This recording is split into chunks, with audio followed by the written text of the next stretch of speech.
Sampurasun YouTube, kopi hitam sudah diseduh, waktunya kita ngobrol. Karena ngobrol bukan hanya sekedar bertukar cerita, tapi juga berbagi cita rasa.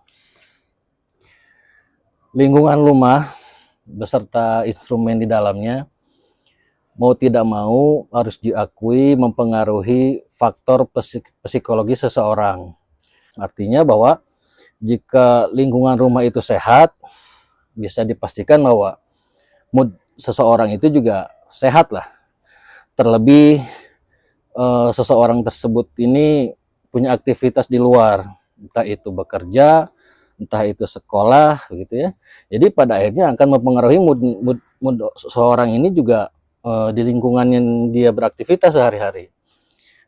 Begitupun sebaliknya, harus diakui juga bahwa lingkungan rumah beserta instrumen di sekelilingnya itu menjadi sarana stress release terbaik bagi kita.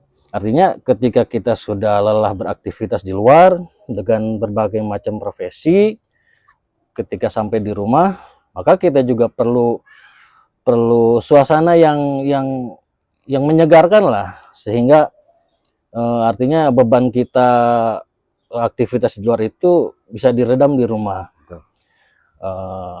Di samping saya ini ada teman ngobrol yang istimewa dengan Pak Haji Wawan. Siap. Pak Haji Wawan ini beliau profesi juga sebagai anggota Polri, tapi bukan di situ kita akan ngobrolnya.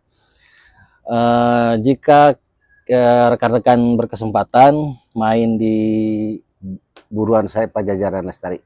Buruan saya Pajajaran Lestari, itu kita tidak akan menemukan lingkungan seperti di kota besar lah. Mohon maaf gitu ya. Kalau di kota besar rumah itu saling berdekatan, sanitasi juga banyak yang ini ya Pak Haji ya gitu ya. Tapi kalau di sini aduh asri pisan gitu ya. Dipenuhi dengan sayuran. Nah, itu. Sayur-sayuran. Nah, kita akan ngobrol terkait itu saudaraku. Jadi di lingkungan Pajajaran ini, khususnya di tempat tinggal Pak Haji Wawan ini, itu banyak sekali tanaman-tanaman yang kebanyakan bukan tanaman hias Pak Haji ya. Tanaman sayuran yang bisa dikonsumsi oleh warga. Nah, itu. Pak Haji. Siap. Bagaimana awal mulanya sehingga kemudian Pak Haji secara pribadi lingkungan ya Pak ya. Bisa lingkungan ini bisa asli seperti ini, dipenuhi dengan banyak tanaman yang banyak manfaat Pak Haji. Betul. Awal ceritanya bagaimana itu? Nah, jadi begini Kang Ubad. Jadi Kang Ubad mungkin datang dari sini, diawali dengan di atas bantaran kali itu ditanami dengan begitu banyak sayuran ya Pak ya. Mohon. Terus di pot-potnya ada budidaya tanaman buah. Biasa tabu lampot, tanaman buah di dalam pot. Jadi perlu dijelaskan bahwa terbentuknya ini kampung berkebun Pajajaran Lestari sekarang menjadi berubah Buruan Sae Pajajaran Lestari. Itu diawali dari tahun 2014. Nah, tahun 2014 itu waktu itu Pak Ridwan Kamil menjadi wali kota. Dia ada program di mana satu kelurahan itu harus ada kampung berkebun, yaitu kampung berkebun yang berkaitan dengan urban farming. Jadi urban farming itu adalah bercocok tanam di perkotaan. Nah, sehingga dia mencanangkan setiap rumah-rumah itu harus punya sayuran yang bisa dikonsumsi oleh warga sekitar. Nah, kemudian dilengkapi lagi dengan Pak Wali Kota Mang Oded. Nah, Mang Oded itu pada saat dia menjadi wali kota, dia menjadikan satu program di mana program itu dilengkapi. Yang dulu itu hanya kita menanam sayur-sayuran, tapi programnya Mang Oded dengan namanya Buruan Sae. Buruan Sae itu kalau di dalam bahasa Sunda itu buruan itu halaman. Sae itu mengandung makna si tanaman itu sehat, alami, ekonomis. Nah, dan Buruan Sae. Nah, jadi halaman sehat, alami, ekonomis. Nah, program Pak Oded itu dia menginginkan satu keluarga, satu lingkungan rumah tangga itu, di rumahnya itu ada dilengkapi adanya sayuran, adanya buah-buahan, adanya juga ternak, adanya juga ikan, ada juga tanaman toga, tanaman obat dalam keluarga. Sehingga di dalam rumah tangga itu dia sudah tidak lagi kebutuhan untuk sayuran mulai dari itu sudah sebisa-bisa di situ, Pak, di halaman itu.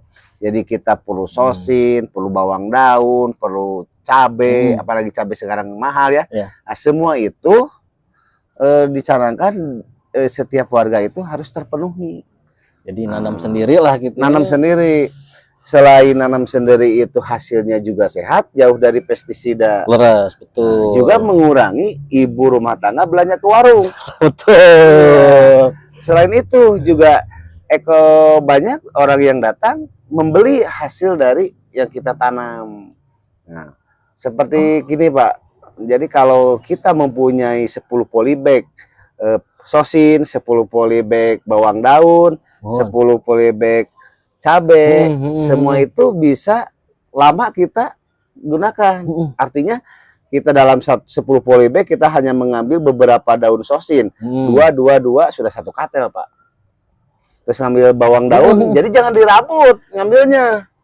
Jadi kalau dicabut itu kan habis. Nah, kalau kita diambil satu-satu kan nanti tumbuh lagi. Tumbuh lagi. Nah, jadi sehingga waktu itu cukup berbulan-bulan lama lah.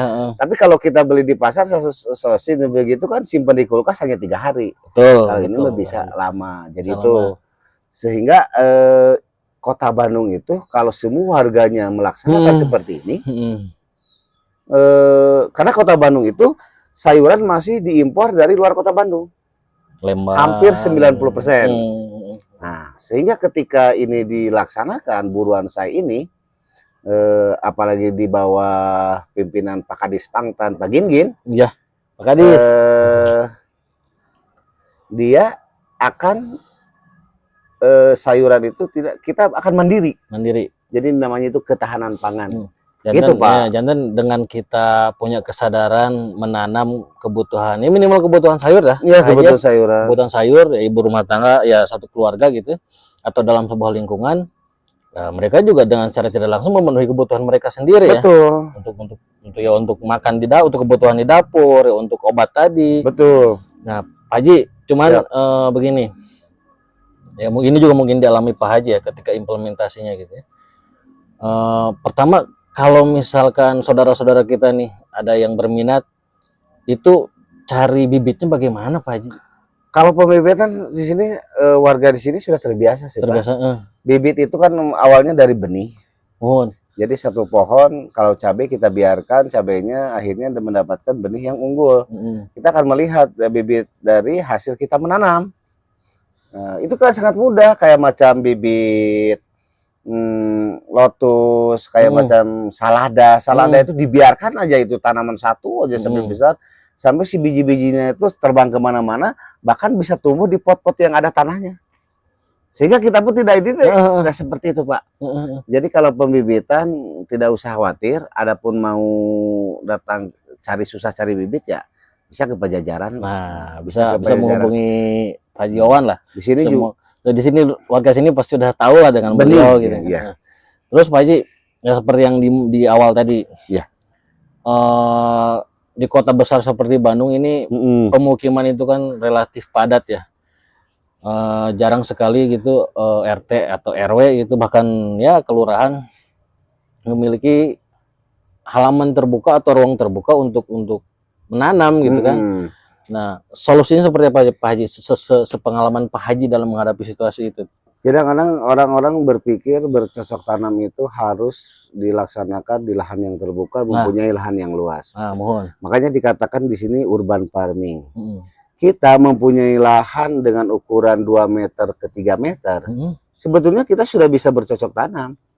Karena yang kita gunakan dengan menggunakan polybag. Artinya dengan menggunakan, bisa juga kita menggunakan dengan sisa bekas kompor, bekas kalencet, memanfaatkan barang-barang yang sudah tidak terpakai. Nah, itu bisa digunakan menjadi alat untuk media tanam. Nah, kemudian juga saat ini kan Kota Bandung ini sangat kesulitan masalah sampah, Pak ya. Dengan adanya sampah yang Sarimukti terbakar. Nah, konsep dari buruan saya ini justru sampah itu akan menjadikan keuntungan bagi pekebun. Karena ada dua, kita dengan menggunakan ember bekas cat yang 25 liter, itu bisa jadikan kompos, Pak. Jadi sisa-sisa makanan yang dari rumah tangga, kita pisahkan dengan yang basah organik dan anorganik. Nah, kalau basah sekarang mah basah kering dengan sampah basah. Nah, yang bekas dari sayuran, bekas dari nasi, bekas dari lauk yang bekas itu kita akan jadikan kompos, Pak. Dan itu mudah pelaksananya. Hanya dengan menggunakan kita ember cat yang 25 kilo, kita masukin karung, kemudian di bawahnya kita menggunakan coklatan atau daun-daun kering, kemudian kita di atasnya pakai sayuran-sayuran basah, terus kemudian di atasnya pakai tanah, atau pakai sisa, terus kemudian pakai sisa nasi, terus gitu jadi sampah-sampah dihitungkan lagi, sampah-sampah yang basah di atasnya pakai keringan lagi, daun-daun kering, banyaklah daun kering. Nah, setelah itu 14 hari kemudian itu sudah menjadi kompos, bisa digunakan untuk kita bercocok tanam. Itu bagus. Jadi sebenarnya mah tidak terlalu sulit kalau kita punya pemahaman dan keinginan begitu, Pak Haji. Terus Pak Haji, pekerjaan yang sangat mudah sebenarnya, tapi ya itu tadi asal piceun lah horeamna gitu. Gitu. Sama ini Pak Haji, ini kan sudah dari tahun 2014. Ya hampir 10 tahun berarti kan, hampir 10 tahun. Itu kan pasti ketika Pak Haji punya ide atau punya keinginan, akhirnya mempengaruhi masyarakat ini gitu kan, pasti ada tantangannya tuh Pak Haji. Hambatannya pasti ada kan. Ya kalau bahasa sekarangnya mah aya we heteron makan kitinya, naonan kan kitinya. Hambatan-hambatan apa saja Pak Haji yang selama ini pernah Pak Haji alami sehingga pada akhirnya masyarakat mau mengikuti ya Pak ya? Kan itu. Hambatan itu pasti terjadi, cuma pada saat itu karena saya menjadi ketua RW, karena juga program itu harus berjalan. Dari awal juga saya agak ragu apakah ini bisa berjalan nggak? Karena dengan situasi kita tidak punya lahan di mana. Cuma karena kita mempunyai inovasi, ini bantaran kali, yang karena bantaran kali itu dulu Pak baunya sangat lumayan. Nah, baunya di depan rumah itu kalau buka pintu kan sungai nih. Kalau udah buka pintu sasak itu sudah sangat bau. Nah, sehingga kita mempunyai program itu bagaimana kalau kita dengan pakai bambu. Dengan bambu.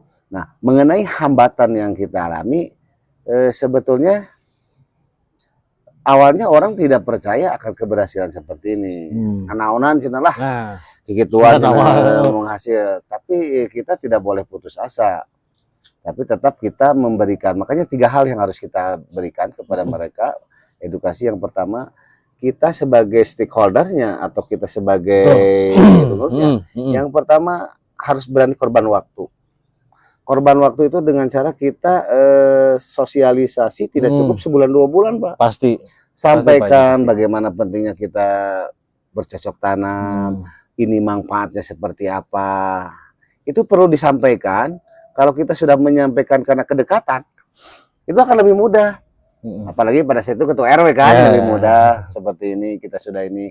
Nah, keduanya kita harus berani korban harta. Artinya sedikit korban harta, kita fasilitasi nih orang yang mau berkebun. Karena dia belum mengetahui. Kita fasilitasi media tanamnya, kita fasilitasi tanahnya, media tanamnya, kasih kita bibitnya. Nah, setelah kita, akhirnya setelah mereka, oh bener, ternyata ada hasilnya. Udara menjadi segar, dia kebutuhannya juga terpenuhi. Nah, tas yang ketiga, kita tidak hanya menyuruh mereka saja, tetapi kita juga harus melaksanakan apa yang kita sampaikan.